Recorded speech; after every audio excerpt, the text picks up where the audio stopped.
Okay, give me one sec, y'all.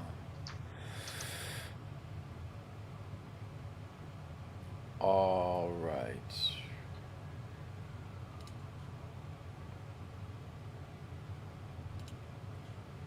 Very cool. All right, welcome everyone. We are live. We are here today to have a conversation, to have study group slash seminar. I say seminar because we're fortunate and blessed to have a great scholar of Marxism, of philosophy, who is the author of a book which is entitled Prometheus and Gaia, Technology, Ecology, and Anti-Humanism, which is co-authored with Harrison Fluss. And here I'm talking about Landon Frim, who's coming at us from Southwest Florida, a place riddled with all kinds of cultural, social, and political contradictions, maybe we could say. I know that, having spent some time there myself and had some very interesting experiences there. But that we're not going to talk about the national politics of Florida. We're here to talk about Frederick Engels' Anti-Duhring, what some people have perhaps accurately or maybe inaccurately referred to as the Bible of Marxism at a certain point in history. So immediately we have an interest in that stylistic, putting aside the kind of, let's say, the merits of Engels' presentation of Marxism, the sheer fact that it was so widely read should interest us alone. And it was a critique of Eugene Dühring. So Landon is going to tell us a little bit about the context. I also shared, apropos context, an incredible background essay by Paul Blackledge in his book on Frederick Engels and modern social and political theory. That was the chapter dedicated to Anti-Duhring. Our efforts with this study group concluded a 3-day examination of Lukács and Lukács' Destruction of Reason.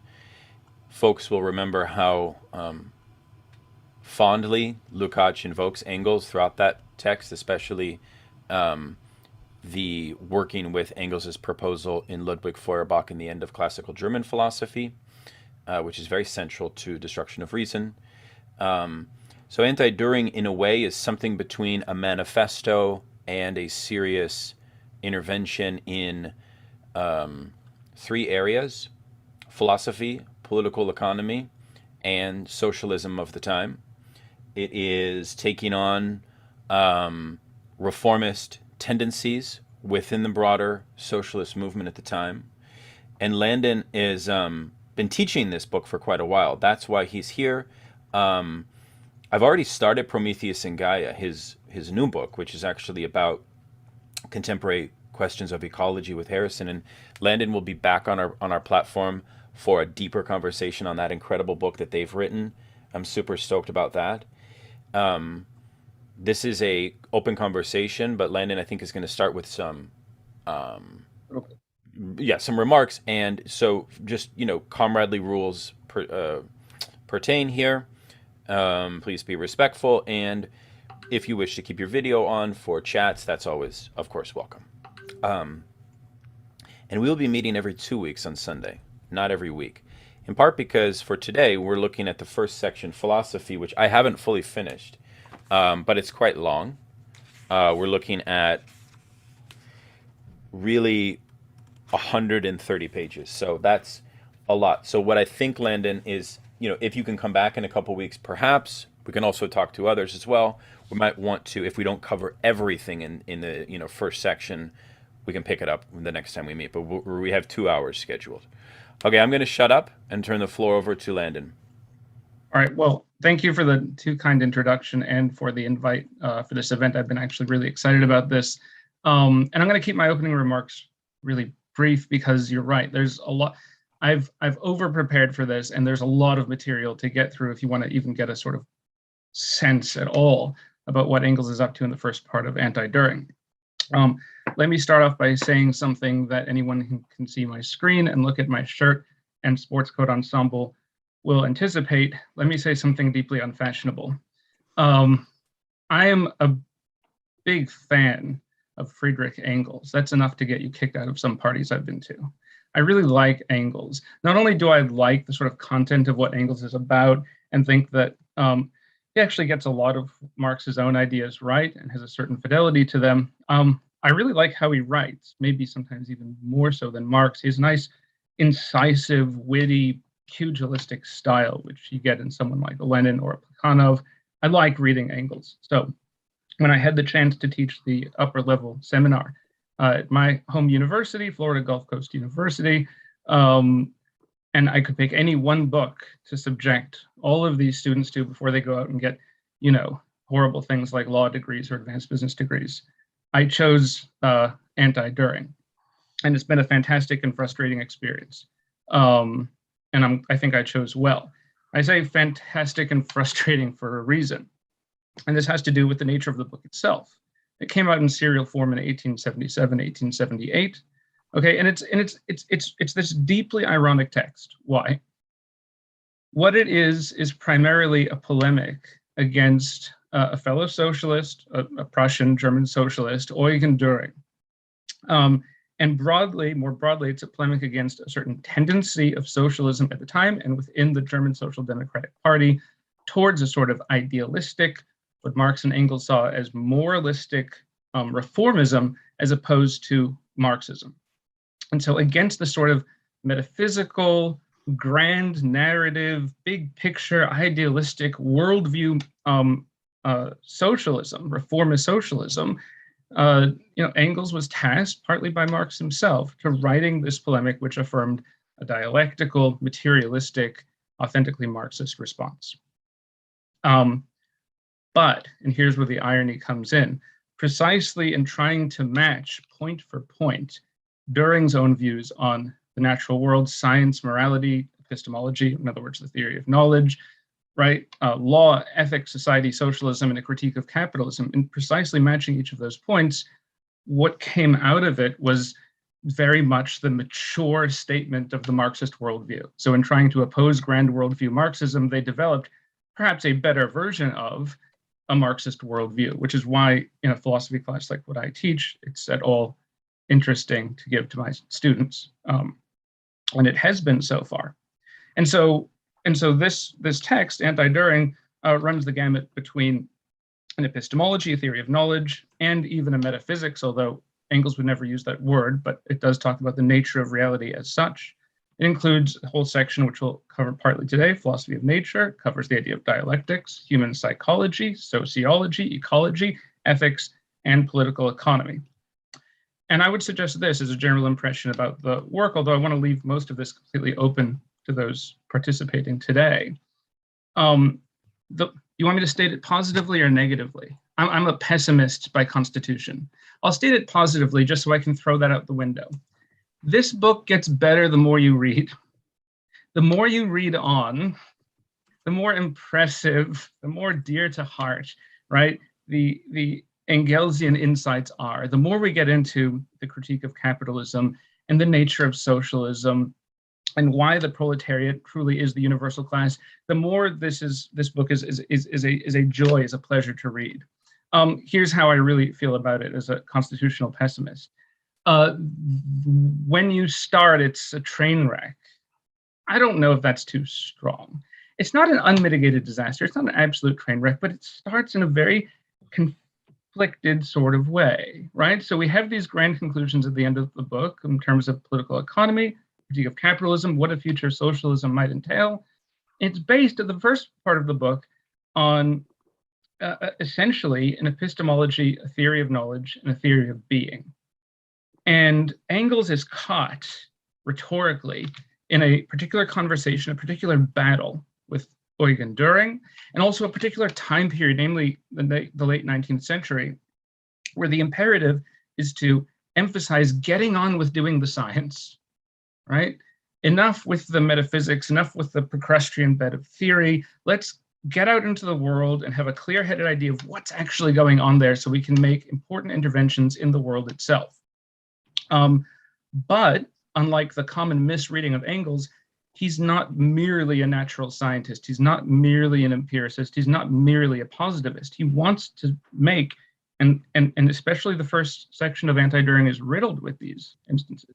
He wants to make categorical, really universalistic statements about the nature of reality and the nature of human beings, while also at the same time saying maybe we shouldn't make those kinds of statements. Very bad, Mr. Dühring, right? And so I think that doesn't mean that the text is worthless or useless, but it means that he's encumbered by the kind of fight that he finds himself in, which is why this format right here, is amazing. It's fantastic. I mean, this is like the ideal thing rather than just a monologue of papers. That's why I'm going to shut up really soon, I promise. Because what's needed for this book is a sort of unpacking of what specific statements actually could possibly mean. And secondarily, if they're true, if they correspond to how the world actually works. So here we are, ground rules. Apart from like no, racism and things, all right, my main ground rule is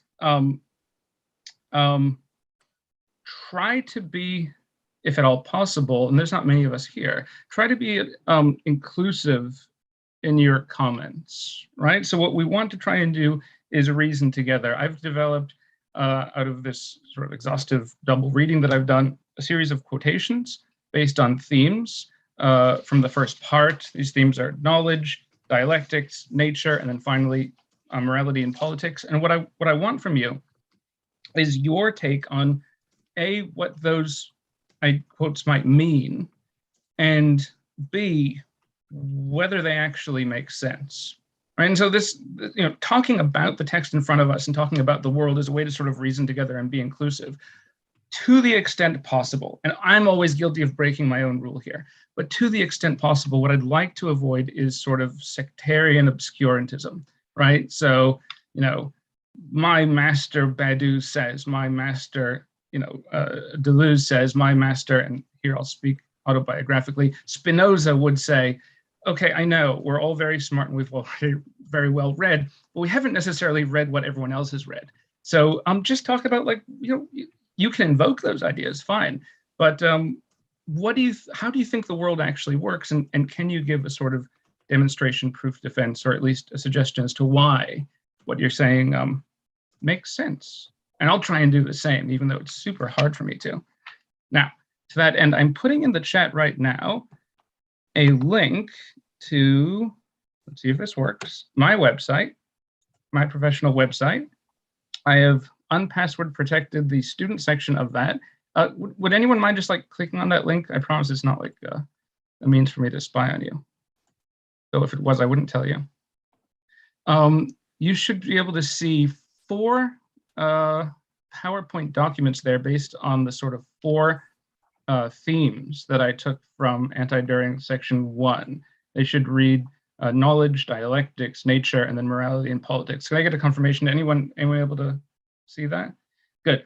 So this way, when I share my screen and read a quote, which I'm going to do right now, I need to shut up, I know. When I read a quote, I can then tell you where it is, take it off the screen so we can actually talk to each other, but you'll still have the thing right in front of you. Good? All right. So I wanted to start somewhere basic. So right now we're in the first of those PowerPoints, the one called knowledge. I want to look at the first quotation. I'm going to share my screen with you right now, if I can.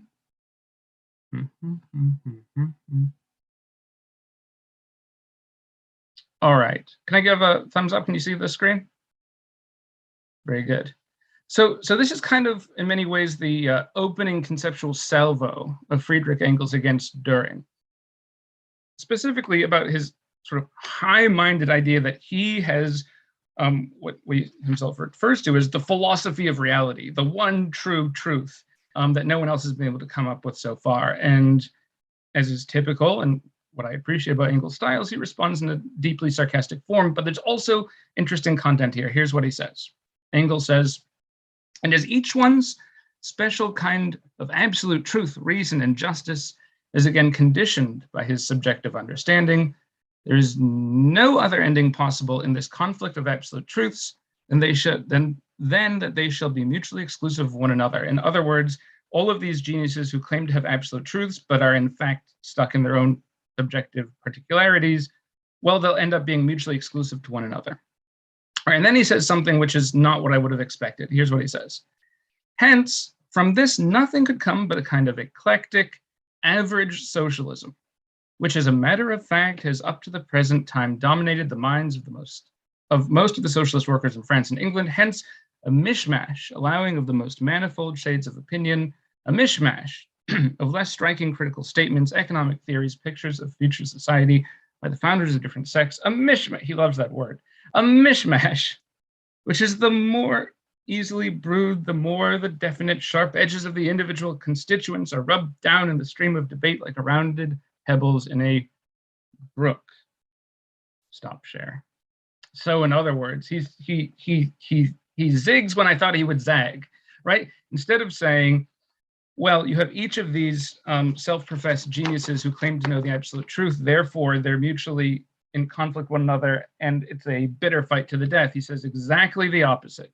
And this is part of his diagnosis of the German Social Democratic Party and its level of enlightenment. He says, since they mutually contradict, you just sort of average them down. And you don't get any sharp edges, and you don't get any sharp polemic whatsoever, because there's no arbiter. All right, so I'll stop talking with this question. Is that true? Do absolute claims to the truth necessarily end with relativism? I don't know. Mediocrity, average, eclectic. Any thoughts about that?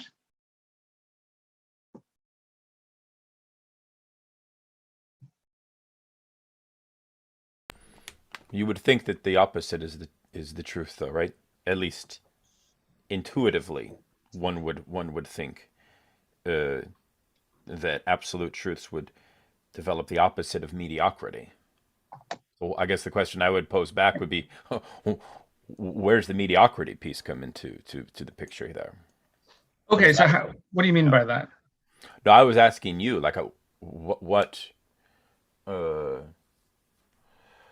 is, I guess, I don't know, like, is the difference between how, where does the problem reside within the construction of the absolute itself? Like, where does the, is it an issue of a lack of rigor on behalf of the philosopher? Is it an issue that is more practical, related into sort of, I don't know, the sort of meaninglessness of it, or is it an error methodologically as a result of the kind of way that they're doing the philosophy?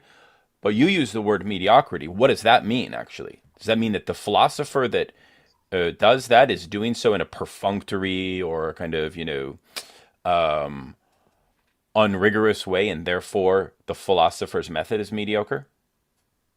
Yeah, I mean, the way I read it anyway, and I could stand to be corrected here, is that Engels really has top of mind the state of theory in the German SPD at its time, right? And so what is the ascendant tendency, at least before he's writing Anti-Duhring?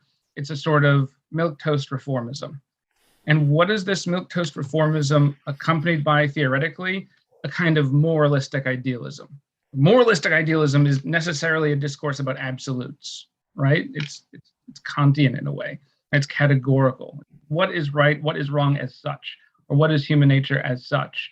And so the reason I picked out this quote is because the reason I picked out a lot of these quotes is that, like, I'm not sure it necessarily tracks with reality in general. This might be something like real specific to its time.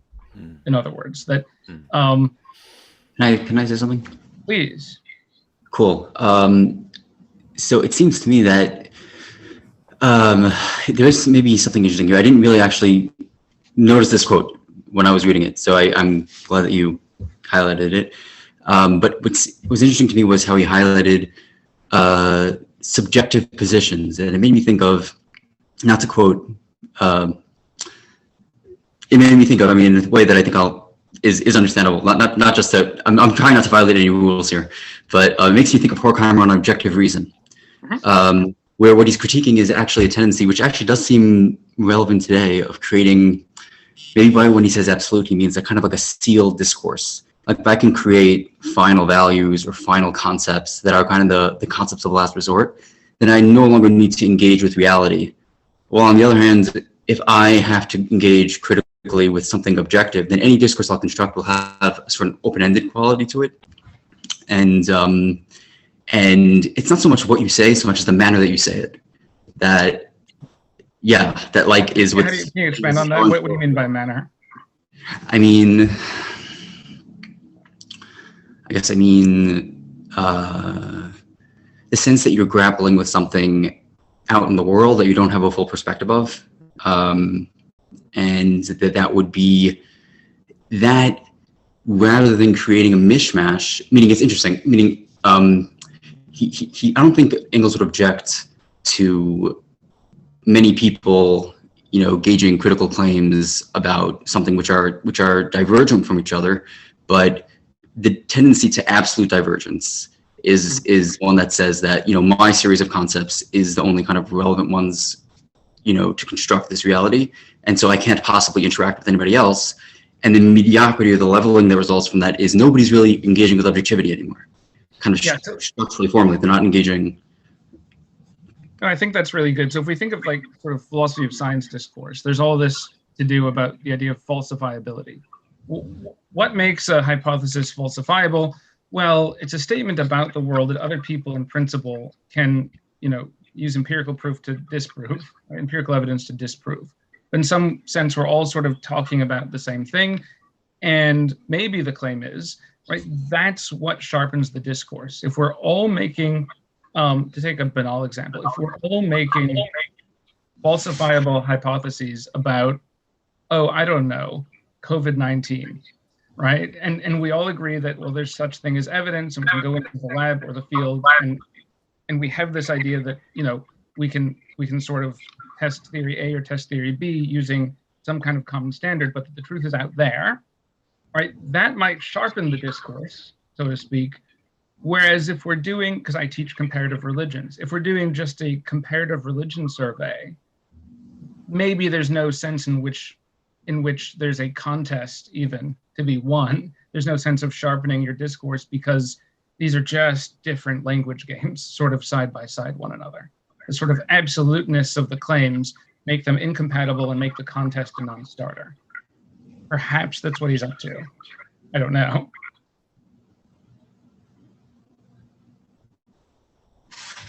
At the risk of blowing past that, I have another quote that I think articulates well with it. Would it be kosher for me to introduce that now? You have a question from Carl. Oh, please. Maybe we could go there first. Yes.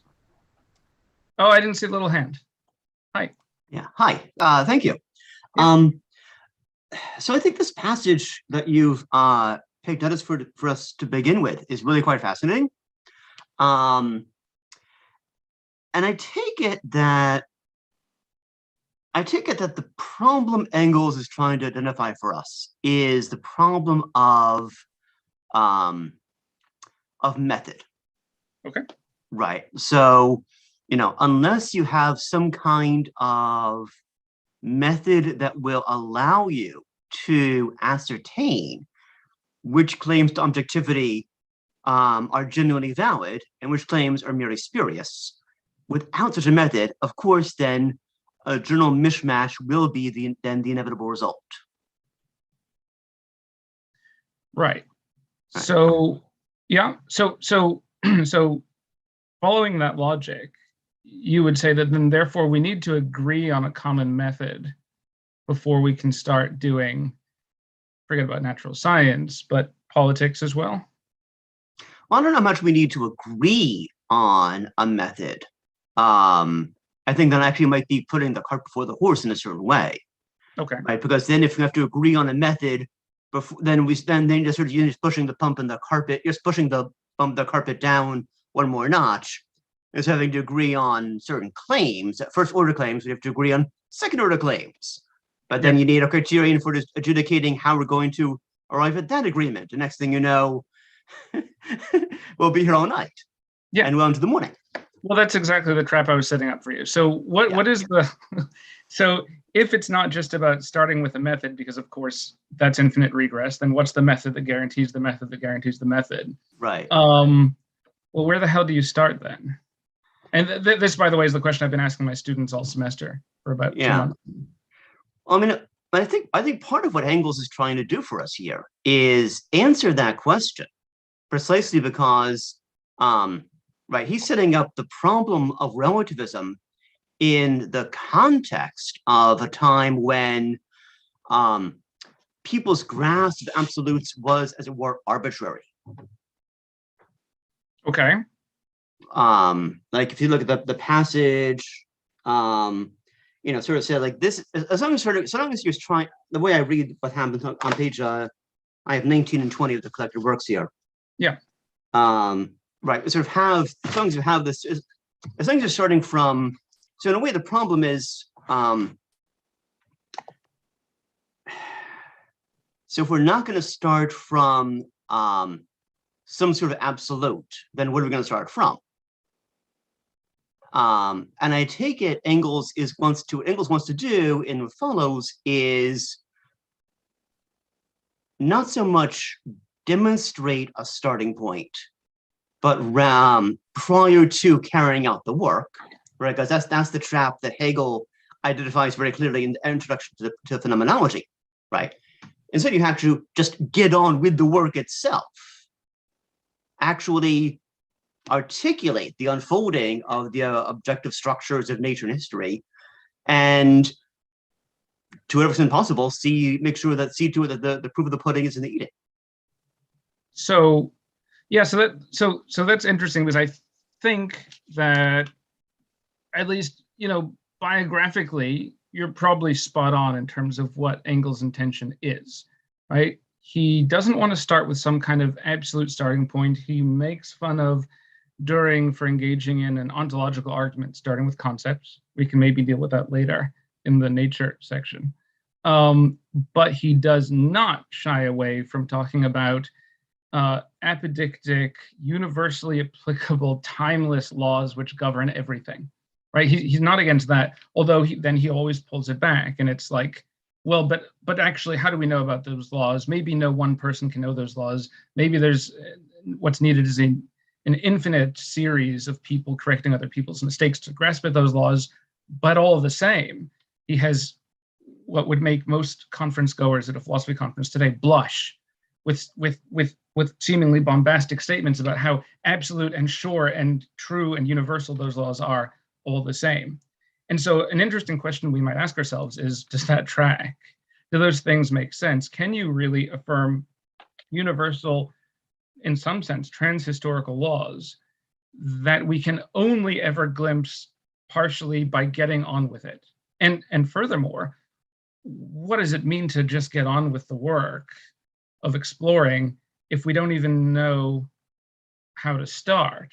There are all sorts of people getting on with the work who are convinced theists or racists or whatever, right? Who we think are starting just the wrong way from the beginning, right? This is a good intro to just one more thing, a bit more grist from the mill, not to quash this conversation, but maybe continue it. All right, this quote right here. This is, by the way, the same slide, slide number 3. I know it's a bit long, but it's a good one. Okay, so on slide 3 says this new German philosophy culminated in the Hegelian system. He's talking about German idealism and dialectics. The Hegelian system.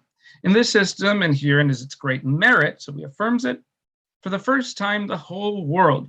And here he goes on one of these lists about how absolutely universal these laws are. The whole world, natural, historical, intellectual, is represented as a process, namely as in constant motion, change, transformation, development, and the attempt is made to trace out the internal connection that makes a continuous whole of all this movement and development.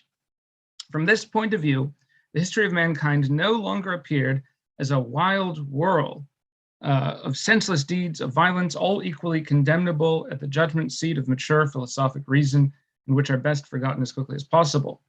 But as the process of evolution of man himself. It was now the task of the intellect to follow the gradual march of this process through all its devious ways and to trace out the inner law running through all its apparently accidental phenomena. But Hegel did not solve the problem, is here immaterial. His epoch-making merit was that he propounded the problem. And here's the pullback. The problem is one that no single individual will ever be able to solve. That's from the general introduction. So we have a lot here. On the one hand, he's against the sort of utopian 18th century, maybe mechanistic claim, and also moralistic claim that everything that's come before has been a mishmash of venal sins and mortal sins, and we just need to discover the truth. He says, no, there's a process. And what's more, this process is lawful. And what's more, these laws govern all at the same time, and I can find other quotes, but I don't want to punish you. These same laws govern human psychology and science. At other points, he says mathematics and geology, right? They govern everything and they're eternal, and they govern the eternal motion and change of things. And we know that they exist, and we can discover them, and we can make progress discovering them more and more. But, last pullback sentence, no one person can do it. And it's like, really? How do you know about those things then? And this is South Park Underpants gnomes, right? It's like, first you do science, and then you know the laws of the universe, but not not you. How do you, where do you get off, right? That's the question I'm always asking in my seminar. I love it, but there's an apparent sort of gap in reasoning here, is there not?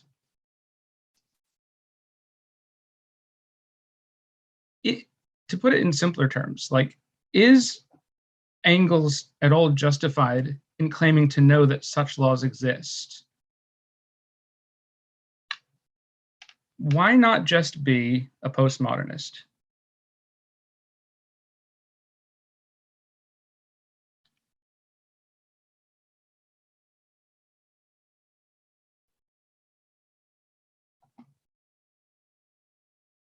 All right. Yeah. If you don't want to speak for Engels, speak for yourselves then. Yeah, I think. Do we think we have good reason to believe that we live in a lawful universe in any sense? Yeah, I mean, this goes back to something that I've had extensive dialogue with several people in this here, right, which is like, I can happily at a sort of first order level say, if I want to put on my pragmatist hat, like, with someone like Peirce and say, well, this all sounds very Peircean, we're asymptotically approaching, the community of inquirers is like asymptotically approaching, right, sort of the structure of the real, the whole story there.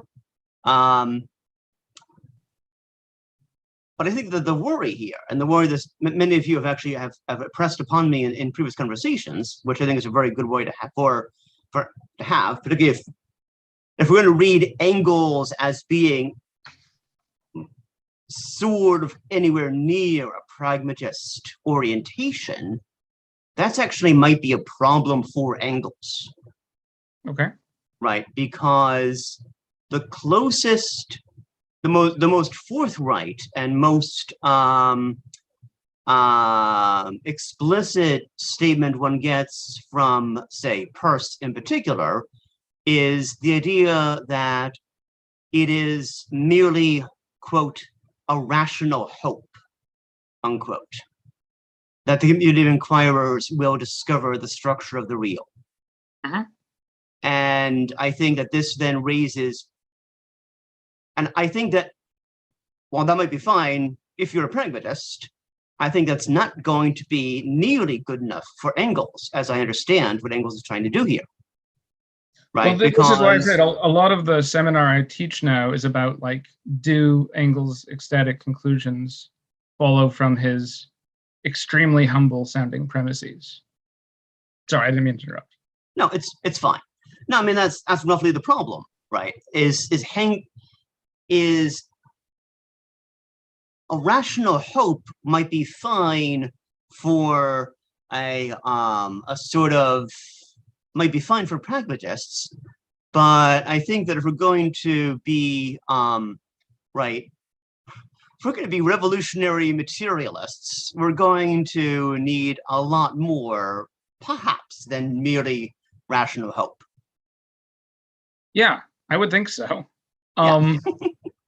I'm not gonna be sadistic and read more to you, but I'll refer to you in that same PowerPoint presentation, if you don't believe me, to slides 7, 8, and 10, where respectively, in slide 7, Engels makes fun of Dühring for claiming that he can lift himself above his own subjective limitations. In slide 8, he makes fun of Dühring, and poor Dühring. I mean, I know he was like a very bad socialist and an anti-Semite, but you get the feel that there's a little bit of a straw man going on anyway, where there maybe didn't have to be. He was probably had enough rope to hang himself. But anyway, slide 7, he makes fun of Dühring for claiming that he himself, Dühring, can lift himself above subjective limitations. On slide 8, he makes fun of Dühring for saying that truth is the truth anywhere on, quote, any celestial body. In other words, Engels actually gives the example 2 + 2 equals 4 everywhere. But he actually makes fun of Dühring for claiming that. And he says, no, no, no. Instead, truth has to have its materials. He puts on the materialism pedal. Materialism says that truth is found in the human form and the human brain, basically, and human needs and human wants, sort of very pragmatist statement.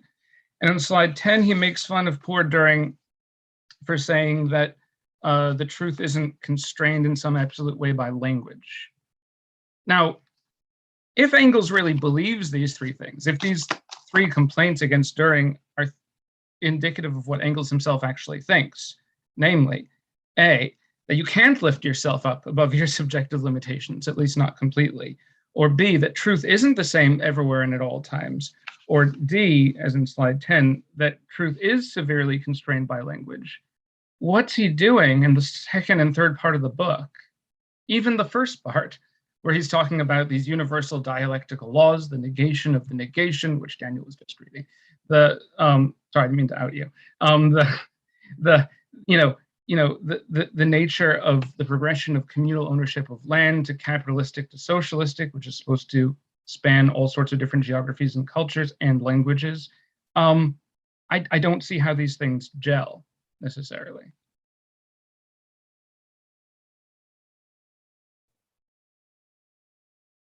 So can we just jump in? Doug has a question. Yeah, Doug. Yeah, absolutely. Please. I'm sorry. I'm really No, bad no, at it's all saying good. those things, and there's I okay. can moderate. I can moderate. It's all good. Yeah, Doug, please. It's okay. I'm a part of a study group, and we have like a stack system, so it's a little different here. Yeah, please. I wanted to just go back to your earlier point about pragmatism, postmodernism, and I'd say Engels does not want us to be postmodernists or pragmatists, and the world. If I've read this book correctly, and I haven't finished this section, he is saying that there are natural and social laws. For instance, like if I drop a book out the window, I can pretty much tell you it's going to go down and hit the ground based on the law of gravity. Or if I'm playing baseball and I hit the ball in a certain way, we can probably track the trajectory, and tell you where it's going to land. And that's and just like we can also track the weather, through all of that, and the theory of evolution, we can kind of track that, and that's kind of more natural phenomena. But also socially, we can look at like the role of the state and economics, how those like the base and superstructure connect, and kind of say like the conditions where we go from one mode of production to the other. So the reason why this matters is if you want to actually act or understand the world, if the world is just a chaotic mess where everything is just kind of happening, you can't actually understand it. You can't actually act in it. But if you can suddenly understand like wind dynamics and whatever, you can fly. You can make a plane. You can fly. And just like if you can understand the laws of history, you can intervene in it, collectively, through a vanguard party, etc. So I wrote Maybe this in the that's just- margins too. I'm glad you brought up the idea of base and superstructure, because especially slide 7, where he talks about making fun of Dühring for claiming that he can lift himself above his subjective limitations. Isn't that what, right, the idea of a base and superstructure is? That basically we have these sort of subjective ideas about law and morality and spirituality, but if we understand the material causation involved, we can have a sort of trans-historical idea of why a lot of people in our society feel a certain way now, as opposed to under feudalism or as opposed to under ancient slavery, and why there are certain value systems now. Otherwise, you couldn't engage in critique of your own society. If you were absolutely stuck in your own language game, the idea of a base and superstructure, which we could identify, would not make sense, right? So does Ingles believe that we can, despite his making fun of Dühring, does he believe that we can lift ourselves above our subjective limitations? In which case he shouldn't have made fun of Dühring. Or does he believe we can't, in which case other stuff that he said doesn't track? Isaac put up a hand, I think. Yes. Oh, you're muted. Let me... Thank you. Sorry. Yeah, I feel like Ingles would probably say that if we can be critical of our current situation, there must be something in our situation now that already is allowing us to, and in our particular life circumstances even, that is allowing us to become aware of what's making other people think the way they are and to have that sort of material insight.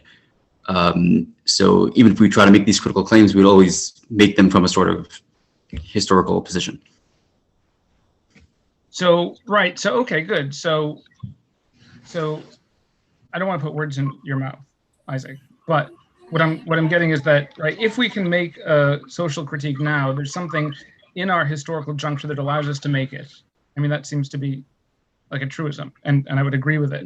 But it has to be more than that, because we also have to think that the critique is justifiable, right? It's not just that we can make a critique, but that it tracks with reality, it corresponds, yeah? Rather than just being another thing that's thrown up by the material that we live in, because then it would be no difference than more superstructure. It'd just be like right. Another sect. Well, maybe right. It seems that maybe there's an intersection here between knowledge and power. Okay. Like if we think of base and superstructure, where we think of material power, economic power as forming people's ideological superstructural beliefs and systems, which are kind of coping mechanisms for the predominant relations of power, or something like this.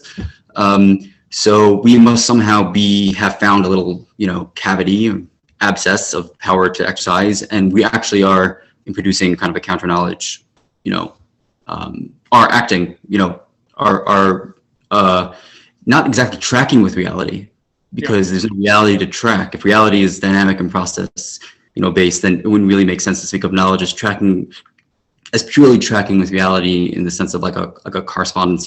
Something is, I'm knowing the thing that is, and that thing would again eventually make claims to absolute knowledge and fall into the same trap that Dühring fell into. So there's a sort of maybe activist understanding of what knowledge is, which is not the same as pragmatism, because it's not to say that pragmatism almost, I feel like the reason why Dühring and maybe, the reason why Ingles, I think, would maybe differ from but become the pragmatic tradition, although I don't really know pragmatism, so this may be completely not correct. But again, I don't care about proper names, just what's the idea? Okay, yeah, so I feel like pragmatism sometimes has the connotation of like, there is knowledge out there, but I'm not really interested in the knowledge of the absolute truth. I'm interested only in my impactful actions, and I'm interested in kind of instrumental knowledge of means towards ends. Ingles isn't saying that, I don't think. I think he's saying that reality itself is not simply out there. It's something kind of dynamic and in process of being formed, and in knowing it, you're already kind of participating in changing it. So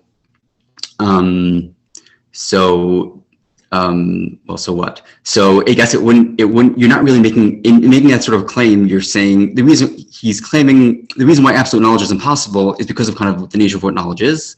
If knowledge is a sort of an activist, interventionist type of a thing, and reality is dynamic and evolving and, reflective of evolving, power situations, then it doesn't make sense to speak of. It's not that you can't know what the truth is, but what knowledge is a sort of already interaction and intervention in an ongoing situation. So something like So one of the, and I was going to do this with the dialectic section, but whatever. One of the questions to bring up is like, what is the object of knowledge when he says that we can't know the whole? Is the object of knowledge either A, the ever-changing like evolution of species, and he'll talk about like the decay of planetary bodies, revolutions around the sun, and that the universe will end, and so all that's going to change as well, or certainly the much more rapidly changing social relations between, let's say, slavery and feudalism, capitalism and socialism. Is that the thing that we can't know absolutely because it's always changing? Or is he saying that even the laws that govern these changes themselves are not knowable, right? So in other words, from my sort of rationalist perspective, and oops, I used a proper noun, I'm sorry, but I don't care. I'm in charge. I'm the decider. So no, but anyway, from my rationalist with a lowercase r perspective, I think it is perfectly intelligible to say we don't have absolute knowledge of every damn changing thing. How could you? Like, then I would play the lottery, right? On the other hand, a rationalist might say, like me right now, we absolutely have to have knowledge of things eternal, subspecie aeternitatis, the fundamental laws which govern and condition those changes. Otherwise, those changes wouldn't be intelligible. It would just be a booming, buzzing flux, right? And so, not to hopefully people disagree with me so it doesn't end things prematurely. I'd like to be yelled at, but wouldn't that get Uncle Freddy out of a jam? That you can have your materialism and your change, but you also have your intelligibility and universal laws, because he's just not very clear that there are sort of two different objects of knowledge that we're dealing with: the conditioned changing nature and the conditioning laws which don't change. To use a commonplace, right? The laws of acceleration don't accelerate, and the laws of speed don't speed up, and the laws of motion don't move. Well, damn good. Otherwise, you couldn't understand things that accelerate, move, and speed up. Too easy? Satisfactory? What do you think? Two participants raised hands. Yeah. I'm 90 years old. I don't know how to do this. Let's go to Matthew first. He's had his hand up for a while. Yes. Hi, Matthew Strauss out of Columbus, Ohio. I've been listening along, and I don't have any background whatsoever, but I wanted to kind of untangle some of these categories, because I think I understand them pretty well, but I also think that they're being kind of conflated. So when Doug was speaking earlier of material versus social relations, they both coincide to a great extent, but to the extent that you could say the planets are going in an elliptical orbit, that could be categorized under the hard, purely observation. From Earth, we look through a telescope, we see the planet, it's going in an elliptical pattern, we can measure it, blah, blah, blah. But then you have the social laws, the social, how things work, and those change from period to period depending on what context you're talking about, whether it's in the base or the superstructure. But speaking about those the two categories that I just mentioned, I don't think that they should be conflated or confused with the base and superstructure, because Marx's project, as I understand it, was to uncover the social context and the social relations endemic to the base, okay? And those are social, not hard science material, although they coincide, is what I'm trying to say. So it's possible, I think, at a certain age to say that you could know everything, or at least the vast amount of what is available on the hard science side of materialist, the planet, how fast we're rotating. But the social laws, I think those are what Engels is really getting at here and critiquing Dühring, but I don't think he has. I haven't read the whole thing, so I'm talking out of my, yeah. You're actually. I think what he's trying to say, without being able to say it very clearly, is he's comparing Dühring's attempts to say that there's a system by which you could know everything about the social laws at all times, based on his brand new system that he's brought out. And the only way that Ingles can figure out a way to make fun of him with is by comparing his ability to be a Nostradamus of the social laws, is by saying that it is by comparing it to, is by comparing it to the hard science side of it. But you have to know where Ingles' head is, and if you don't, you can get them confused and say, well, of course 2 + 2 is 4. What's wrong with you, Ingles? Well, that's not what he's really saying. He's not saying 2 + 2 isn't always 4. He's saying 2 + 2 isn't always 4 in the social context, because as social laws change from mode of production to mode of production, 2 + 2 can definitely equal 5, according to the bourgeois way of reasoning, I guess you could say. I'm going to end it there, but that's kind of what I want to do on Tangle, and I thought maybe it would be helpful. This is why I became a philosophy major, because you cannot read and still say smart things that are apt, and that's an example of that. You could have pretended, because as I'm going to mangle the name, Daniel and Ksenia, is this at all correct? Yeah. Put in the all right, good. Put in the chat, right? And actually just taught this last week in the class. In the section of morality and the law, Engels does try and disentangle 3 broad domains of knowledge. Today, what we would call it is basically the hard sciences, biology, and the social sciences. And he starts off by saying, well, there are universal laws, certainly at least in the hard sciences. And then he demurs and says, well, maybe not really, because light always interferes with any kind of observation and da-da-da-da-da. But then he says, so much the worse for the biological, and even more emphatically, the social sciences. If you can't even do physics right all the time apodictically, God help you trying to do a critique of political economy. I get it. We need to disentangle these things. But there's also the issue of like, okay, but there are sort of different categories at work, right? Which is like, are there, at least in principle, steady, stable laws which govern these things, even if we might not in fact know what they are in a fully fleshed out way today? Right? Do those laws exist, or are they sort of always changed by our, in this like sort of bad quantum mechanics kind of way, are they always changed by our observation of them, right? And what's really important is we're just in a discussion of myself and Harrison and another person about this, that yes, there are sort of predictable, repetitive laws which govern the natural sciences, but not so much with the social sciences. And we can have a sort of relative autonomy of investigating and just get on with the science of investigating capital. You can start with the commodity form, right? And the idea of generalized production for exchange, right? And just get on with it. And I think, that's fine as long as you're speaking to friends, right? Like if you're speaking to friends and everyone in the room agrees to assume like naturalism and that people are basically sort of egoistic and self-interested, right? And that there are natural predictable laws so that when you produce something, like that thing exists and there's object permanence. This all seems like obvious, right?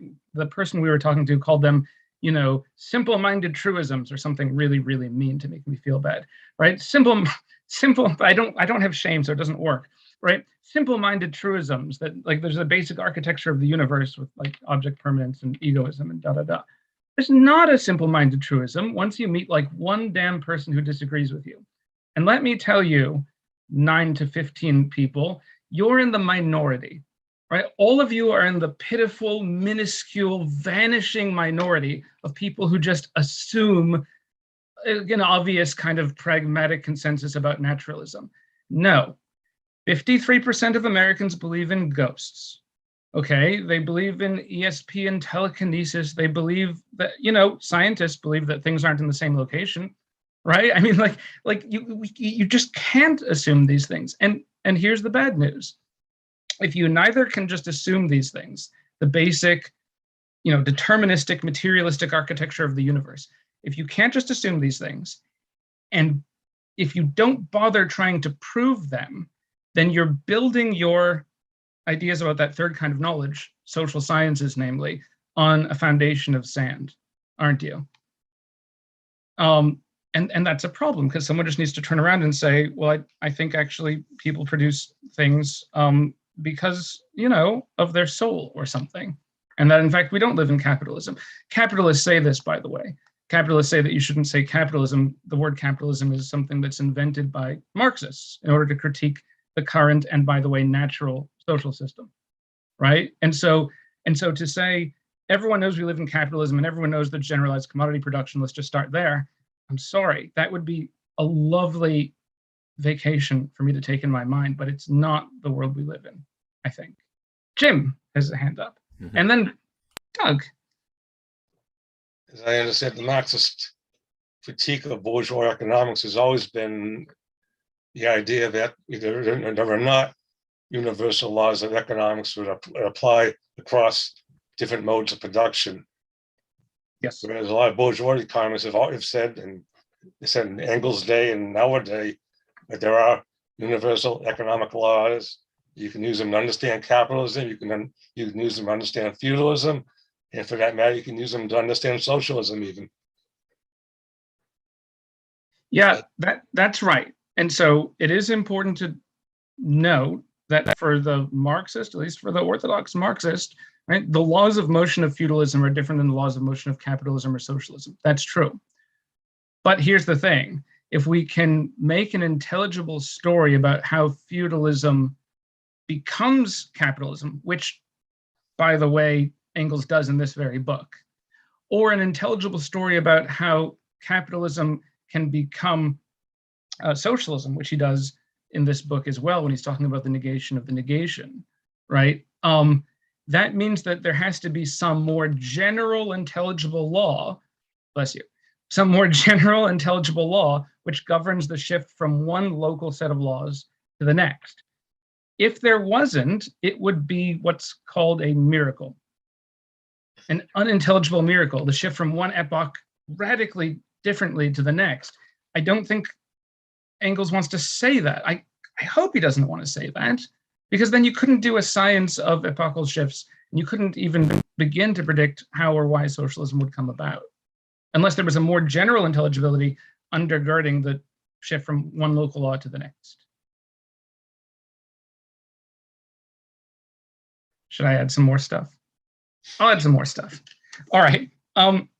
So what I want to do is move on. Oh, one real point, quick point, which is contained in slide 4. I'm not going to read it to you again. Contained in slide 4 on this first presentation on knowledge, which does help clarify some things, right? So it's very fun and also very easy to make fun of Engels for saying seemingly contradictory things. Like, for example, he very clearly does not like the idea of a priori knowledge, the idea that we can simply know things through intellectual introspection. He very clearly doesn't like the idea of metaphysics. He very clearly doesn't like the English empiricists, especially David Hume, which is sort of, at least if you're teaching early modern Enlightenment philosophy, is like on the other side of that chasm of epistemology. But you know who he does like, and you know who he calls dialectical? He likes René Descartes and Baruch Spinoza, again and again and again throughout this book, right? And so this is one of those like supreme frustrations which actually shed some light on something that's non-arbitrary and meaningful that that Engels is up to, right? So what does it mean to, forget about the empiricism bit for a minute, what does it mean to hate the a priori and hate metaphysics, but like the arch metaphysician, a priori rationalist philosopher, Baruch Spinoza? I think we actually do have to start thinking about who his enemies are. And he actually clarifies it if you're careful in how you read. What does empiricism have in common with what he calls metaphysics? And what he's calling metaphysics is really, I think, pre-modern scholastic sort of church metaphysics, okay? What they have in common is that they conceive of things one at a time, statically, side by side from one another. right? So, David Hume has, for example, the bundle theory of the mind, right? There's not this dynamic, unified thing that is the mind that's active. Rather, there's just a bundle of different perceptions, this perception, that perception, the other perception, famously in critiquing the idea of causality, which he doesn't think is a real thing necessarily. David Hume says that we have object A approximating and coming close to object B, and we put it together in our mind that object A is hitting object B in this sort of fluid motion, but actually we just see object A and then object B, and then we imply a law, right? But the point is that it's static and the universe is carved up like that. What does the pre-Enlightenment, pre-Descartes, pre-Spinoza metaphysician, the scholastic metaphysician say? The world is governed by substantial forms, right? And this is what Descartes made fun of in the Meditations. It's like, what makes the polar bear white? Well, the polar bear is white not because of a changing, evolving survival strategy over time in Congress with its environment. The polar bear is white because it participates in the divinely authored form of whititude, or even more broadly, of polar bearness, right? Why does the what are those like horrible little lizards that put their chameleon? Why does the chameleon change color and have a prehensile tail and have an extended tongue? Well, not because of like its prey and predator relationships with things around it, because it participates in chameleonness, chameleonitude.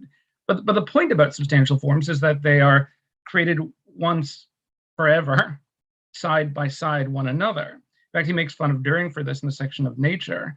On nature, he says that Dühring doesn't believe in survival of the fittest or common descent of species. He believes that there started off in the beginning, multiple internally homogeneous like father species, and that evolution, yeah, it's real, but it's like dirty materialism stuff that came later, right?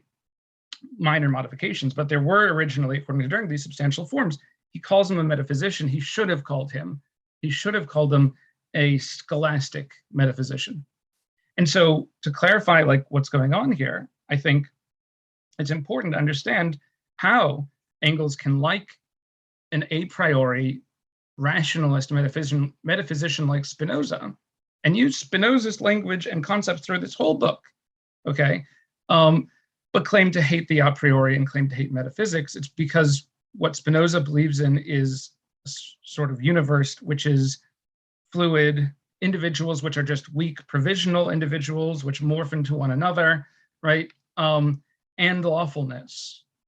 I think what maybe he's missing because he's under this pressure to attack Dühring is like, yeah, but Spinoza does this because he believes in laws, because he believes that all of this is somehow connected and intelligible. That's how things interact.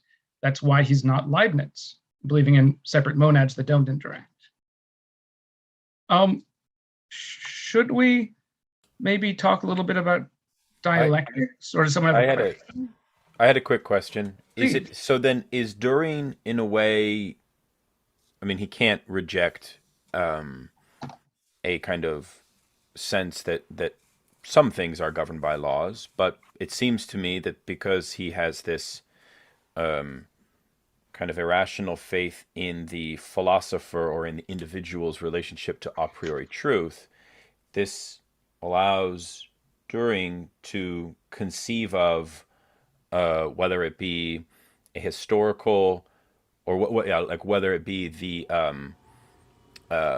ideal form of what socialism would be in the future, that we can also kind of come at it from that unique standpoint, which is interesting because you actually said in the beginning that Dühring is vulgar worldview socialism. And that now makes sense a lot more. To connect this to our conversation we had on Lukács, this is definitely now also connected to a form of irrationalism, of kind of neo-Kantian irrationalism. I don't want to fall down a rabbit hole there, but can you talk a little bit about Dühring's relationship to the neo-Kantian movement, perhaps, and kind of this vulgar a priorism of Dühring and how it, because and the other irony there is that doesn't Dühring call Marx a mystic? Yes. I know we're going to get to that later in political economy, because that's where Marx becomes a mystic. That just doesn't make sense, though, after everything you've said about. So, anyways. Well, yeah, it doesn't. It doesn't make sense. I mean, it makes sense biographically, but it doesn't make sense conceptually. And you're right. He does conceptually, Dühring, that is, have a lot to do with a sort of neo-Kantian worldview. In my reading of Eugen Dühring, he actually has a lot in common with some of the older guard following Hegel, especially Bruno Bauer, right? So on the one hand, Dühring is very hostile to official religions, and he's very hostile to mysticism, and he's very hostile to the idea of a theistic God. And he wants this sort of rigorous, what Douglas Mogash will call like a rigorous republicanism. And that's part of his special hatred of the Jews as well, that you want to get rid of all particular mythologies and particularities as such. We want this ecstatic, universal ethos of reason, which is always the same at all times, right? But this sort of ecstatic reason really turns idealistic and vitalistic. And so at times, you can tell this in the sort of excerpted block quotes in Anti-Dühring itself, at times Dühring will talk about like how Darwin had to be wrong because the idea of evolution through survival of the fittest and natural selection is just a sort of like a grubby materialist story. It's not enough. You need it to have meaning. And so he really believes that the universe is vitalistic and has a purpose and like a will, even if it doesn't have like a subjective mind. And so precisely, very similar to sort of what Bauer does, precisely in, affirming reason as such and getting rid of any kind of mythology and a theological God, instead of really working through those ideas, he just ends up applying that to the universe as such, and not in a Spinozistic way, in a sort of just undigested theistic way, right? Of course, there's no God. Of course, there's no mind of God. There's just this will and purpose, and the purpose is, of course, humanity. It's a sort of bad teleology, which is much more like providence than what Engels or even Hegel would be up to, I think. Incredible. Yeah, that's incredible. Yeah, and that just one quick point is please, that whole connection to Engels' own pantheism before he met Marx, and his participation in the seminars by Schelling is very fascinating to me, Yeah. Where would you place Dühring in the pantheist conspiracy? Because he's outside of pantheism, right? He's found something else, or he's kind of, or also maybe it's true to say that the pantheist conspiracy had died down in European philosophy politics at the time of Dühring's rise to fame. Is that also true? I mean, I can speak to the sort of conceptual relationship in terms of that topography. If Harrison wants to stop being uncharacteristically quiet, that's exactly his area of expertise, is the pantheism strike, the pantheism controversy. So I don't know if you want to chime in here. Dühring is operating in a Schopenhauerian milieu. So he's reacting against what he considers to be the pessimism of Schopenhauer, but he likes Schopenhauerian voluntarism. He likes Schopenhauerian vitalism. In terms of where Dühring falls when it comes to pantheism, I don't think he would accept pantheism as a positivist. He would consider that to be unscientific. He is a virulent anti-Semite, so I don't think he would want any truck with Spinoza. In fact, I was reading the response that Dühring gave to Engels and Marx in his 1881 Jugendfrage, which is the same title of one of Bruno Bauer's essays. And he basically says that the Jews have infected the socialist movement. That's why I'm not a social democrat anymore in 1881. And you have this hypocrite Engels, who's a factory owner who exploits his own workers. And it's just insane that anyone would take Marx and Engels seriously, either as Jews or as working for capitalists.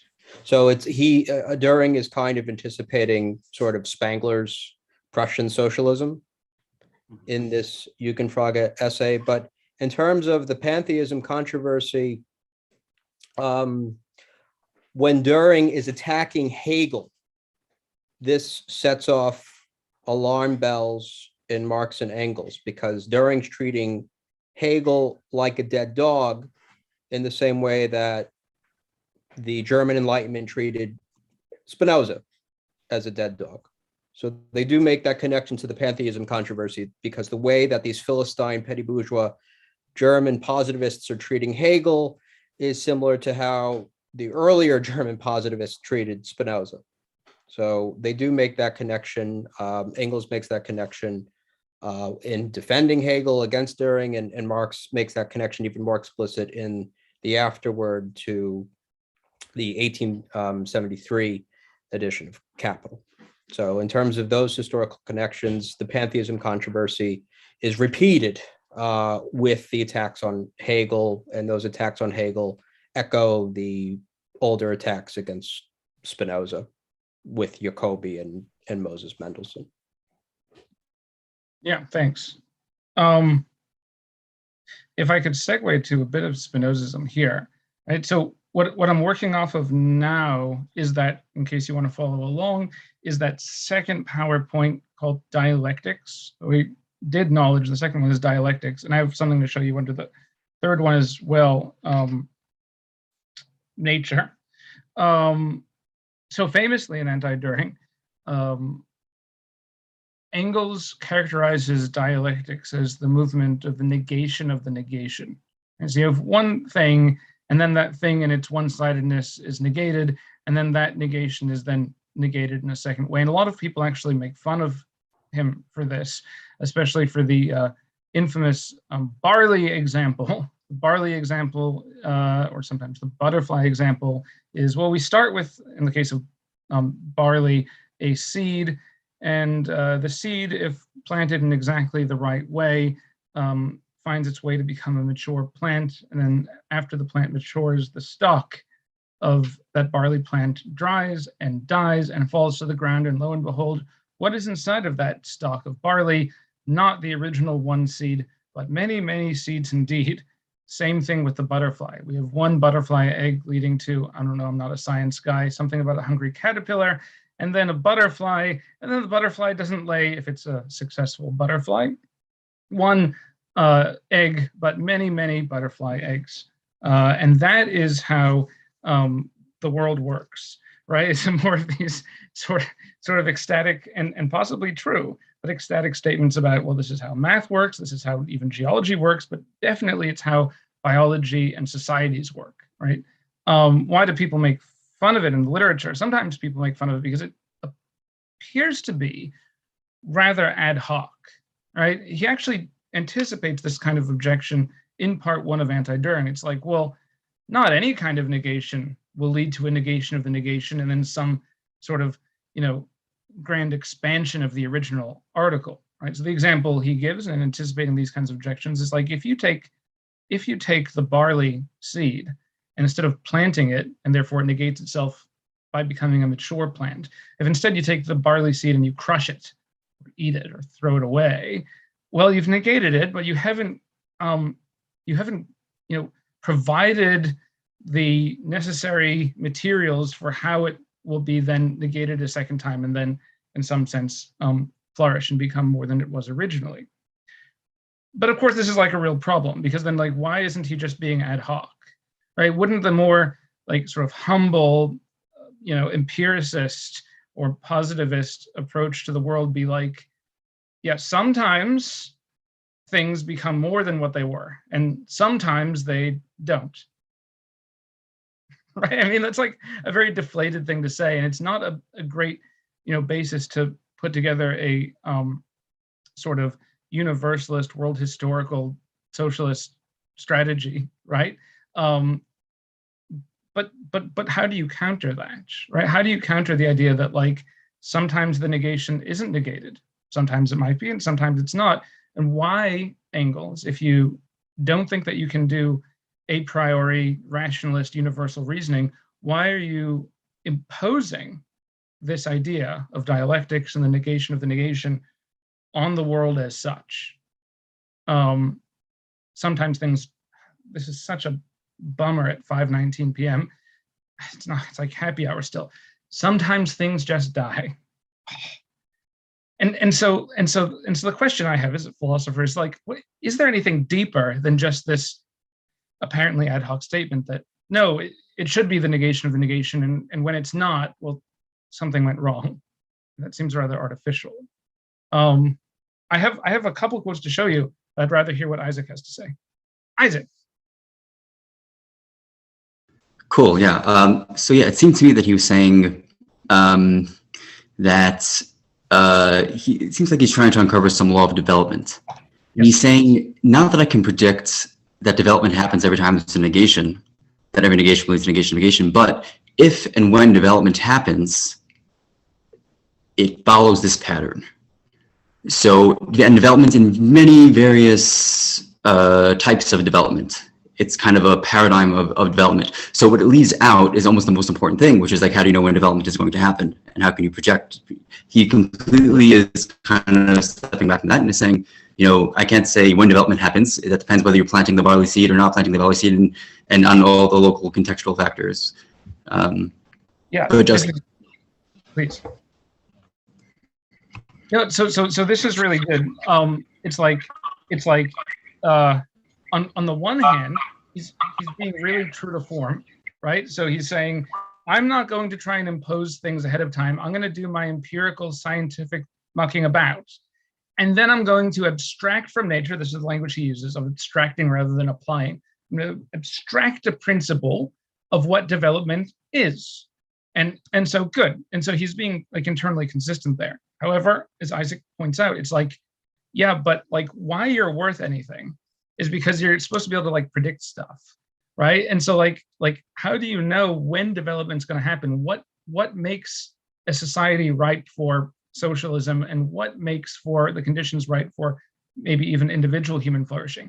If you can't talk about human nature or laws as such, how are you going to be able to do that important predictive work? As a bummer, I'll make it even worse. Forget about predicting what everybody knows development looks like. No. I want to know how you know what the hell development is. How do you know what it is for a thing to develop? Again, this is like that commonplace truism. Well, dummy, you look at it, and if it becomes a plant, it developed, and if it doesn't become a plant, it didn't develop. How very like anthropocentric of us, right? How very anthropocentric to say it's just what humans kind of feel is development. Well, that's development.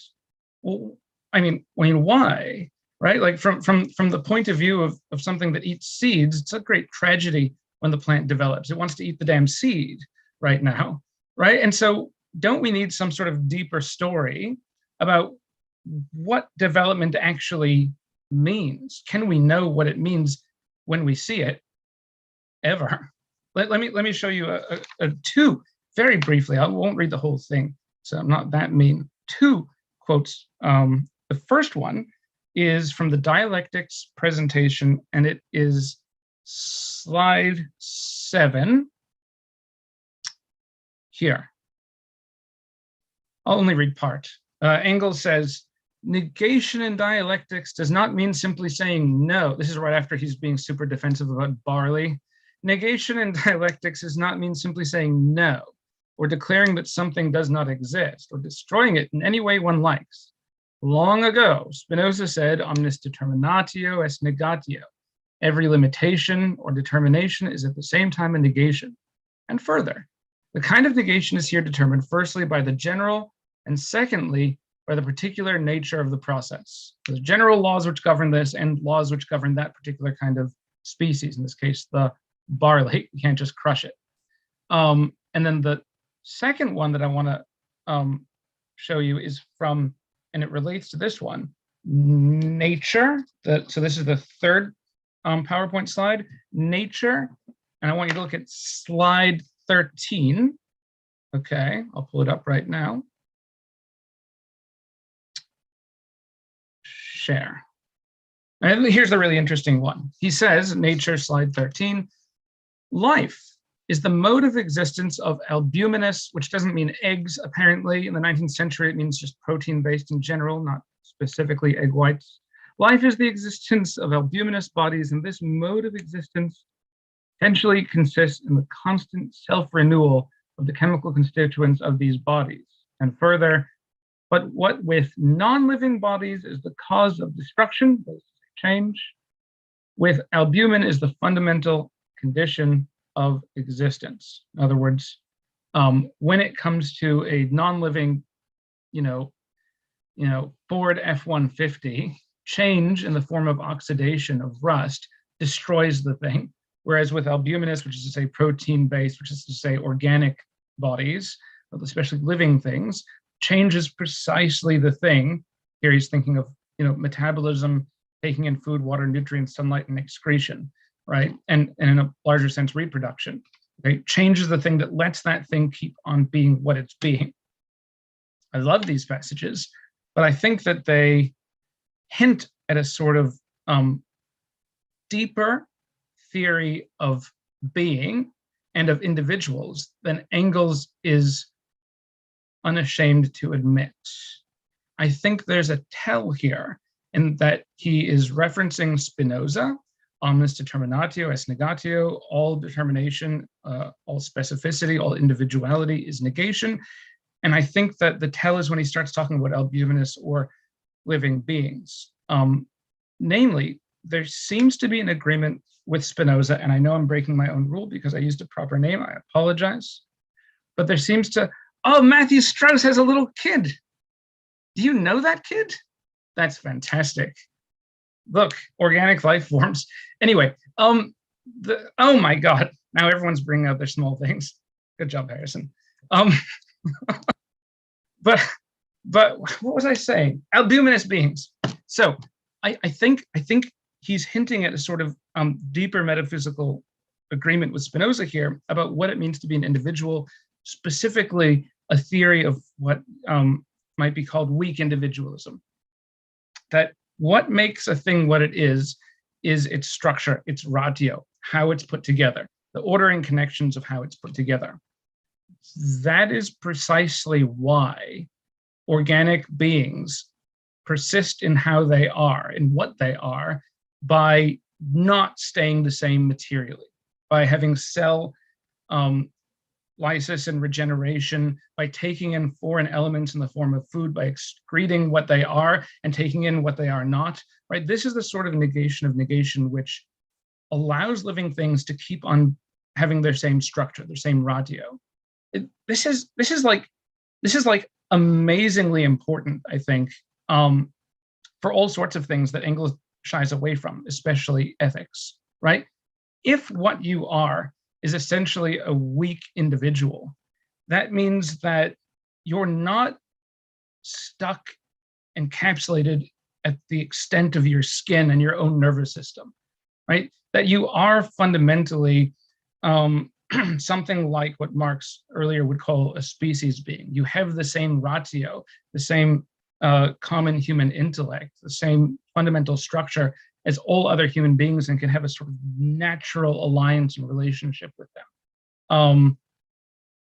I think that's actually really important and would allow Engels to do a lot of things with morality, which neither would force him to be a sort of neo-Kantian, where what's right hovers above the material world and is maybe hostile to it, nor a sort of quasi-positivist, where, I don't want to talk about all that mushy morality stuff. Let's just, get on with investigating, commodities and things. There is a sort of naturalistic ethics, which is pregnant in Anti-Duhring, especially when he's talking about dialectics and the negation of the negation, and how living things are fundamentally fluid and weak individuals, which I think he could have done a lot with. I don't know. Any thoughts about any of this? Yeah, Isaac. Yeah, I'm not sure I see where Engels needs this Spinozan idea ratio. Let's say he may think of the individual, just for an example, let's say he thinks of the individual as having sort of a dialectical model of change, where the individual, like writ large, is negated and becomes something else. in a way that changes the ratio, like in a way that Spinoza would never agree to. So, I mean, I guess I see the. Say that one more time. I'm just not sure I got it. Okay, so let me see if I can put this in. Yeah. I'm not sure where.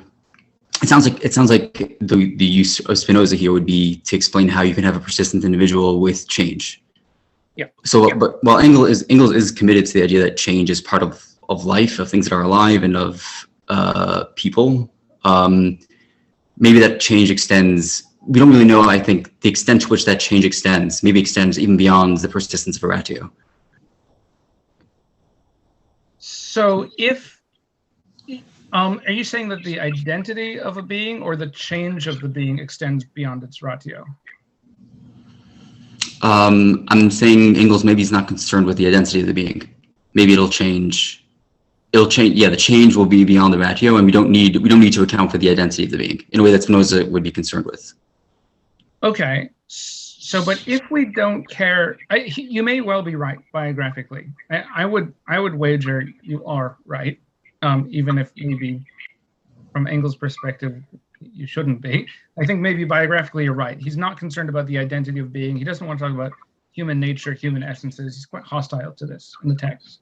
But unless you use ratio in that way, unless you have the idea of species being or human nature, what exactly motivates the discourse? Like, what's the point of trying to get a thing to flourish if you have no idea of what that thing is, or if it'll just completely change later?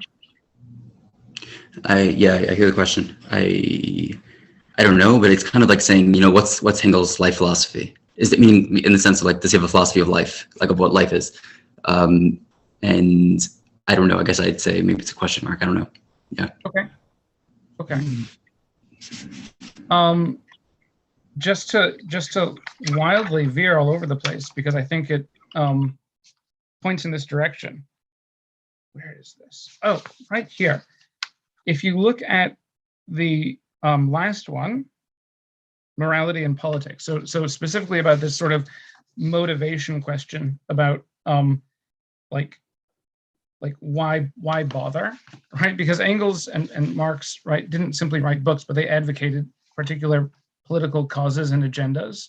So on the question of morality and why bother, he tries to answer this question. So if you look at D, Anti-Duhring morality, and specifically slide 4, this is a very good one. Let me share it right now.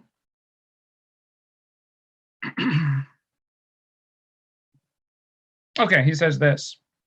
Men consciously or unconsciously derive their ethical ideas in the last resort from the practical relations on which their class position is based, from the economic relations in which they carry on production and exchange. In other words, you have the sort of standard trope of the base and superstructure, right? Historical materialism, your ethics depend on your sort of situation in history.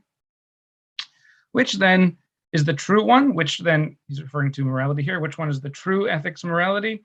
Not one of them in the sense of absolute finality, but certainly that morality contains the maximum elements promising permanence, which in the present represents the overthrow of the present.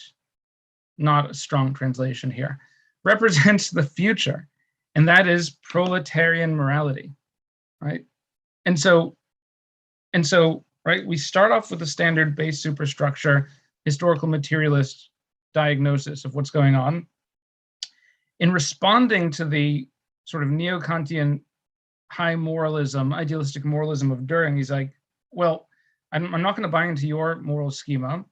And in fact, I'm not necessarily going to buy into anyone's. That's very much the problem, right? Simply choosing between these absolutist moral schema. We have to be materialists about it. But not relative. Right? This is the thing about Engels in this book.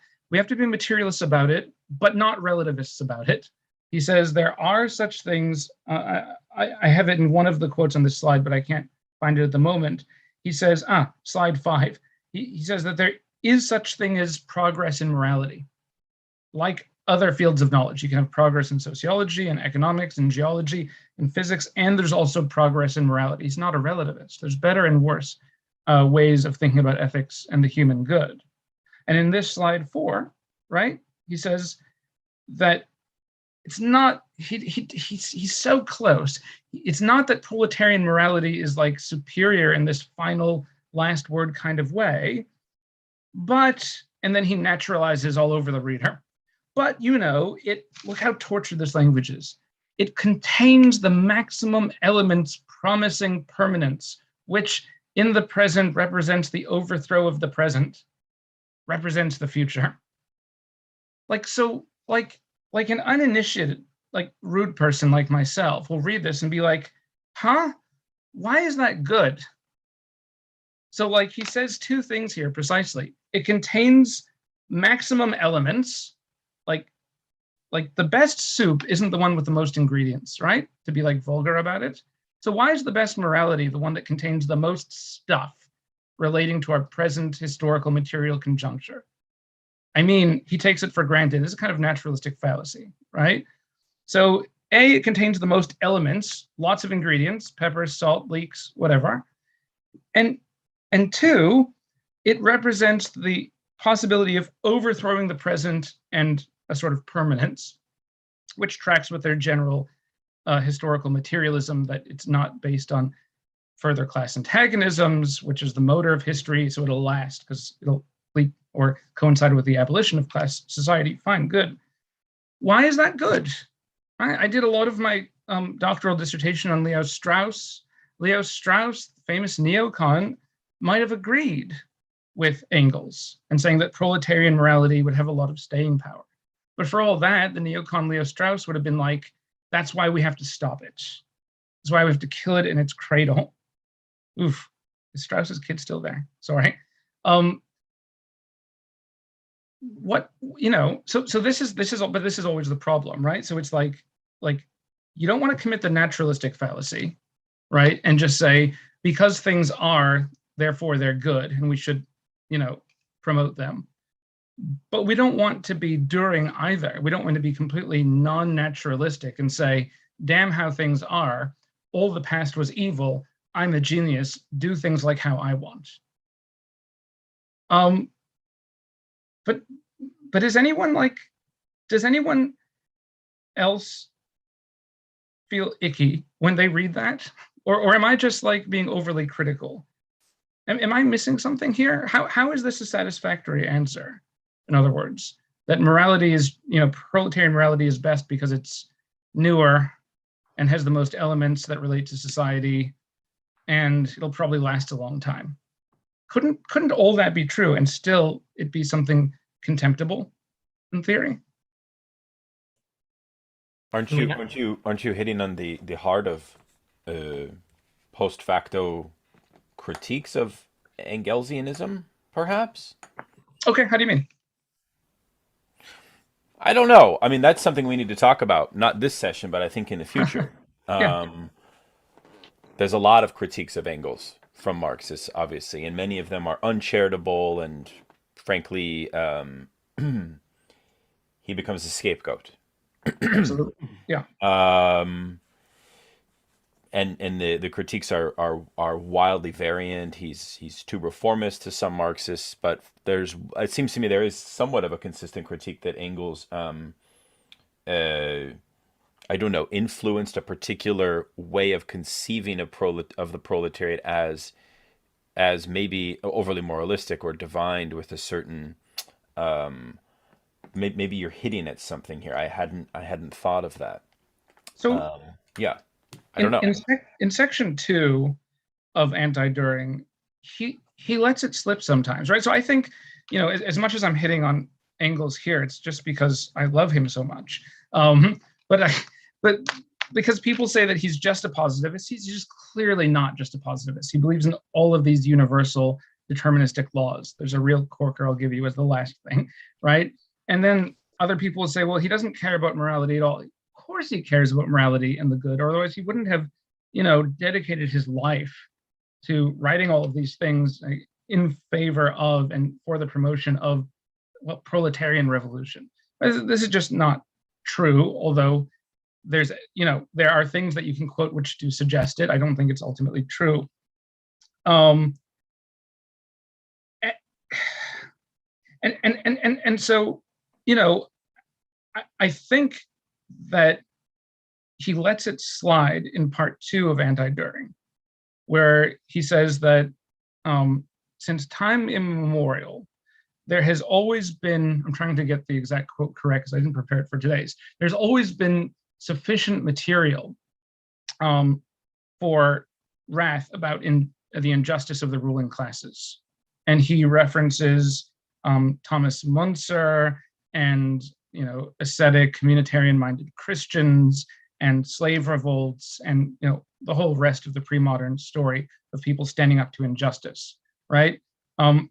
But he says, only now, given that we have these sort of gargantuan tools of industry and production, only now that we can actually abolish scarcity, can we do something about it? And so I think that's really the authentic Engels shining through. I do apologize that today has been so negative, but I warned you at the beginning that this book gets better as you go on and therefore worse as you go back. I'd have more smiles like next time, right? Yeah. Sorry, what? I was going to say that the proletarian morality, I don't think it's either moralistic or positive or reformist. It's kind of what you said. It's based on the fact that unlike Babu, unlike Munzer, he's talking about a situation, a historical situation, where it's possible to realize a classless society. The material conditions finally exist. Yes. Otherwise, if there weren't those unresolvable contradictions of capitalism, then it would just be some empty moralistic promise.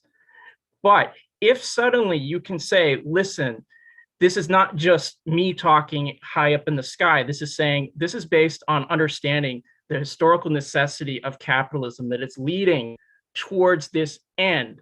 We can understand that, we can work for it, that it's not only, so that means proletariat morality is on the side of history, it's on the side, and it's ethically correct because it is going to liberate not just the proletariat, but all of humanity.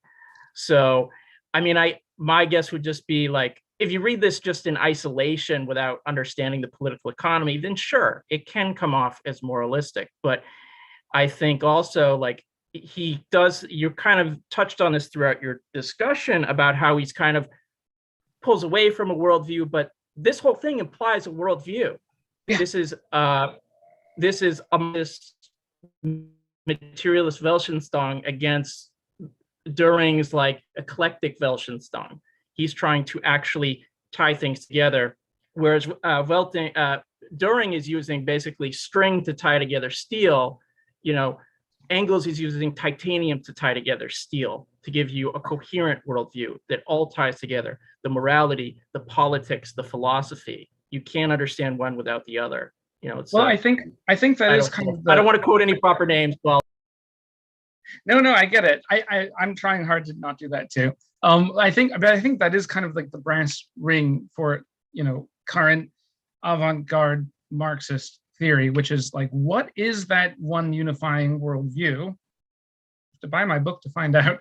But what is that one unifying worldview which takes into account not only what can be done, but also what is to be done, right? Is there a single sort of materialist story that is itself positively value charged, right? And I think Engels gets awfully close. That's why I teach this book. But I think that he doesn't let himself go all the way there because he's writing in 1877 against Eugen Dühring. If he was writing, in 1980 against some postmodernists, he might have written it differently, I think. There's something accidental about him not going all the way there, even though all the elements are very much present. In another place, and it's in the dialectics, I'm not going to read it to you, in the dialectics PowerPoint presentation, right? He talks about the negation of the negation with reference to land ownership. And here he's quoting Marx himself, and he says that, it starts with common tilling of the soil, and then that this becomes privatized in capitalism. And then finally, the contradictions of capitalism lead to a situation where there are crises and then a turning over into into common ownership of the land and the means of production.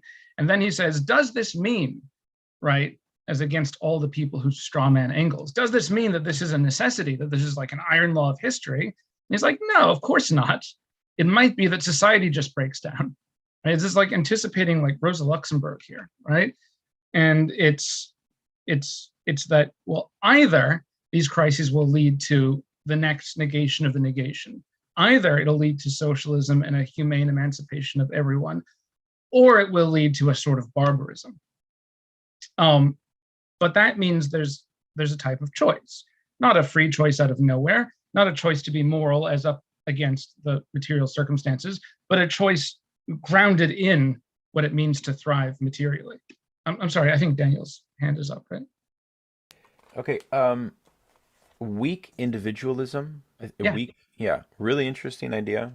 Wanted to invite you to contrast that with Marx's later idea of the social individual, and even of the French philosophers that take the Spinoza notion of the trans individual. I'm just trying to kind of get a sense of sort of how, and I'm wondering if that's your term. I think it's quite interesting. It's not my term. It's not your term. Okay. I've stolen the term from a Spinoza scholar called Yitzhak Melamed, but I tried to be polite and not mention his name in order to beat people over the head with proper names. But that's who I stole it from. It's a very good term. I think it relates a lot to what Marx is about, including the earlier Marx. I believe it's Notes on James Mill, but I could be mistaken, where Marx will say things like, under socialism, the products of our labor would be reflected in everyone else's product as well, right? That there's sort of a mutualism which is irreducibly a part of our species being, in other words. And Spinoza says very similar things in the Ethics as well, and hints at it in his political treatise, the Tractatus Theologica Politicus, right? That we are, as against the social contract theory of a lot of people in the 18th century, and as against the sort of social contract theory of Dühring himself. In the book, Engels makes fun of Dühring as saying that, well, in the beginning there was two wills, and neither will could ask anything of the other. And from that we have an original agreement, and only because one committed the sin of slavery, of enslaving the other, well, that's why we have exploitation today as sort of idealistic echo through the ages. Well, as against that, Marx, but also Spinoza says, no, in the state of nature, we are always already irreducibly social. And Marx's recounting of the forms of alienation bear that out as well. We're always already bound up with the product of each other's labor and the earth from which the original materials for that labor spring forth. I think that's all there, very much so.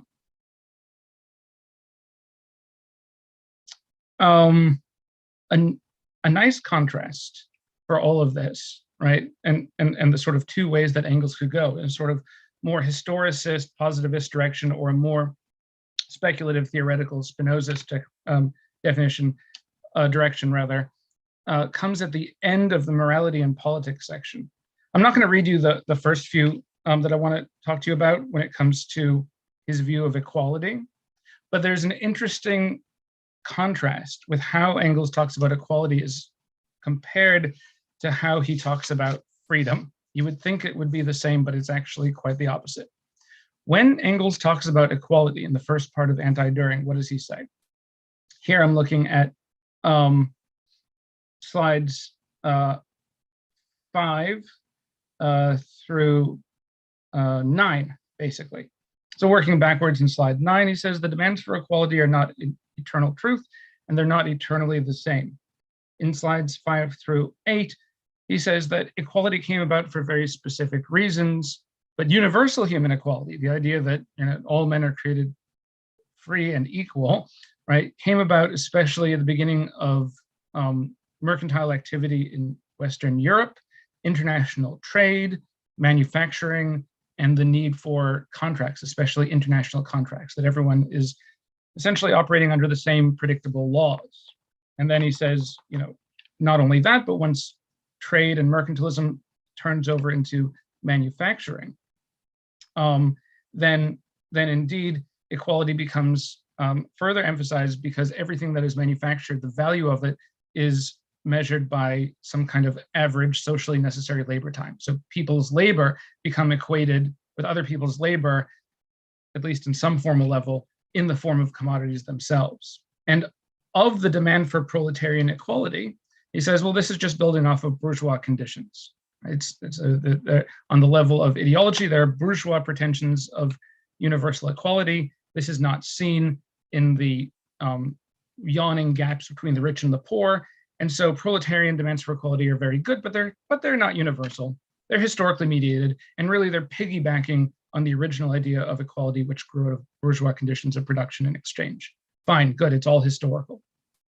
And he might be right historically. But contrast this to what Engels says, and this is a great place to sort of end off, when he's talking about not equality, but freedom. And here I would direct you to the very last slide, slide 10 of the morality and politics section. I'll pull it up right here.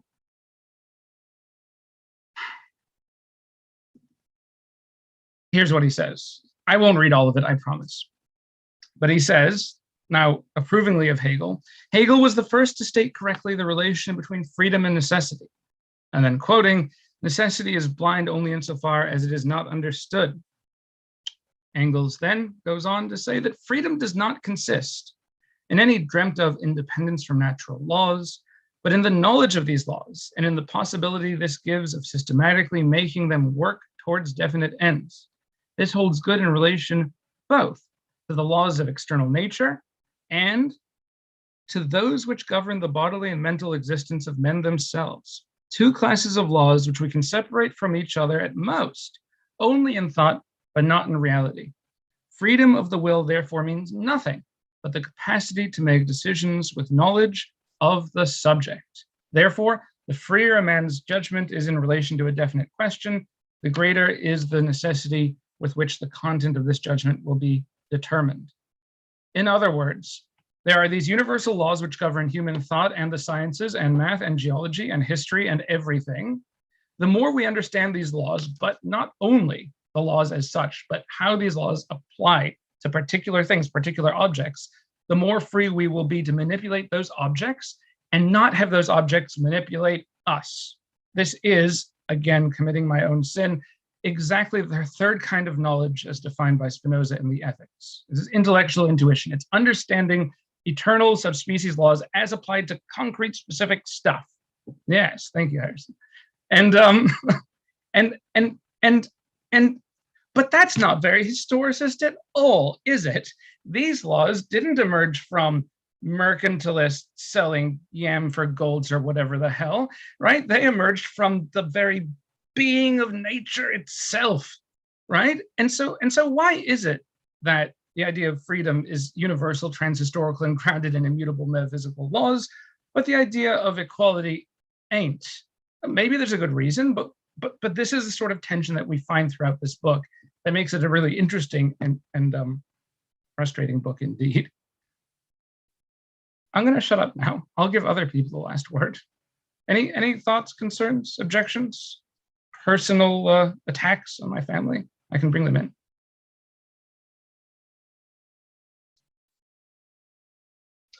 So I had one thought about what might be most objectionable epistemologically to Dühring's procedure here. Yeah. And it's that it's not just that Dühring is full of himself, although I think he's definitely that definitely pisses Engels off. Yes. But it's rather that Dühring articulates his views as the works of his own solitary genius. Yes. And I think that I think Engels, and I worry, I guess I wonder to what extent, right, Engels might want to say something, dare I say, pragmatistish. Yes. That's a t-shirt. Good. Yeah, Go on. that's right. So to the extent that you might find someone who, insofar as you do find people in pragmatist tradition, really emphasizing the importance of communities of inquiry, that reliable knowledge is produced by people trying to not just come up with their own ideas about how the world works, but testing them, subjecting their ideas to criticisms, and sort of engaging in that back and forth. And that reliable knowledge is that sort of what survives these sort of iterated error filtration mechanisms. Yeah. Right. And I think that that is something that that might be, there might be something along the lines of thinking about knowledge as a solitary accomplishment versus a communal accomplishment. That might be something that Engels is indirectly picking up on based on how he has retrained himself in the best contemporary scientific knowledge of his own time period. Yeah, I think biographically you probably have something there, that if we're going to be sort of sober, hard-nosed materialists and dialecticians, we should be observing the world, talking about the world. The world is common to everyone. This can't be a cult of personality around a solitary genius. Yeah, and even if there is a solitary genius who says something, their ideas should be, you know, up to scrutiny and verification from others. Yeah, of course. On the other hand, if 2 + 2 does equal 4, does it matter so much, like how many people actually say this? You know, with reference to the last point about freedom as the insight into necessity, right? Go onto the street and how many people do you think agree with that from their ordinary everyday experiences and observations of their own life? That just to be clear about what the stakes are and what Engels himself says, there's no such thing as free will. Everyone is governed by cause and effect, and the only freedom is understanding that cause and effect. See how far that'll get you in a elevator, lobby, or a hospital room. Not far. It does, and not just because people just don't like it, but because it doesn't cohere with their ordinary everyday experiences of their natural worlds.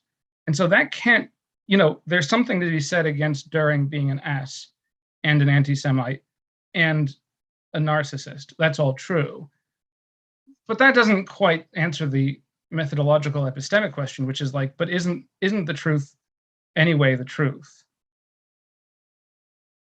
Even if it's unpopular and doesn't cohere with a lot of people viewing the world.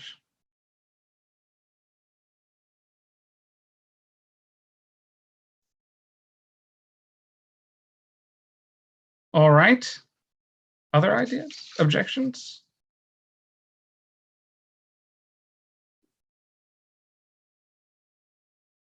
I was wondering if I might. Yeah. I feel like next time one general area I'd like to talk about a bit more is Engels' critique of equality, because this has come up quite a lot in a lot of contemporary debates within Marxism. Some people maintain that basically Marxism, especially in his more advanced stage of development of his thought, really doesn't have an important theory of equality, whereas here Engels certainly does. Could you say a couple things about what distinguishes Engels' theory of equality here that strike you, perhaps, especially for folks that haven't gotten to that section because it comes late? So if you haven't read that yet, maybe it's something we should talk about next time as well. And I think we should also talk a bit more about the negation of the negation, because given how radically important it is. Of course, yeah. Certainly, I don't want to give the impression that Engels doesn't care about the idea of equality, right? So he thinks that the idea of equality is productive for, well, proletarian activism and consciousness. But at the same time, he does want to sort of radically subordinate the idea of equality to certain material conditions. So he'll say, for example, that equality under the Roman Empire was very different from equality in Western Europe at the time of mercantilism and industrialization. Why? Because the Roman Empire thought of itself as sort of a world state. That's the phrase that he uses. And therefore, they could speak of the equality of the free citizen, and that was enough. Because who else is outside of the Roman Empire? It doesn't really matter. No one, basically. Of course, we know that's not true, but from the Roman chauvinist perspective, that was their Weltanschauung. But he says that, you know, to further historicize things, in the mercantilist and industrial states of Western Europe and then Europe as a whole, because they understood that, you know, the papal states were different than France, were different than, you know, England, for example, we had to, for the first time, develop the idea of universal equality as such, right? As a human right, or perhaps an inborn human trait. But again, look at what he's doing. He's historicizing it, right?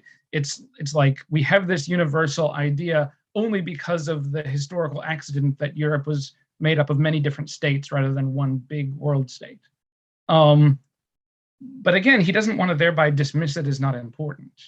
So it's again this sort of like tiptoeing around the naturalistic fallacy. Do we affirm equality? I mean, I think, of course, in some sense, he does. In the next section, if I'm allowed to be invited back, right? He'll talk about slavery and things, right? He'll say, and he takes up this thesis of sort of slaughter bench of history. Well, slavery is certainly very bad now, but might not have been bad at an earlier time when it was necessary for it to liberate any people from daily labor. And he'll say things like, without slavery, there would have been no Hellenistic philosophy. Without Hellenistic philosophy, there would have been no Western Europe. Without Western Europe, there would have been no possibility of socialism. Whether we like that or hate that idea is sort of deeply historicist, sort of almost bloodless way of talking about human bondage. But at the same time, he was, and Marx as well, was stridently against slavery, right? You can read the letters to the Lincoln administration congratulating him on liberating slaves in North America, right? And so again, we come back to this central tension of the book of this naturalistic fallacy, right? Is this a sort of bloodless passive diagnosis? Does it conceal a morally charged discourse, which he doesn't want to come out? Is that discourse there? And if so, on what is it meant to be founded?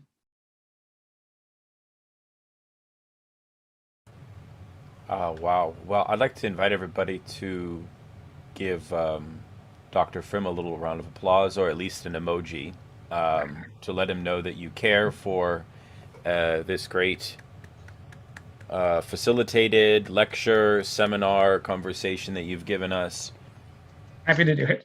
Really, really thoughtful, really great stuff. And the answer as to whether you are invited back, of course you're invited back. Okay. We would. It's more a question of can you have the time in a couple weeks to do so, and if yes, then please. So let's plan on it, hopefully. And No, it's my honor. I appreciate it. Thank you for letting me go on. it's great. So 2 weeks, I'll send a note out. You're already included on there in the Zoom, so I'll send you an automatic reminder. But I think, Landon, we would want to focus on the second section, right? For just talk about political economy. Absolutely. Okay. All right. Any final questions or pressing issues? All righty then. Have a great night, everybody. All right, you too. Again.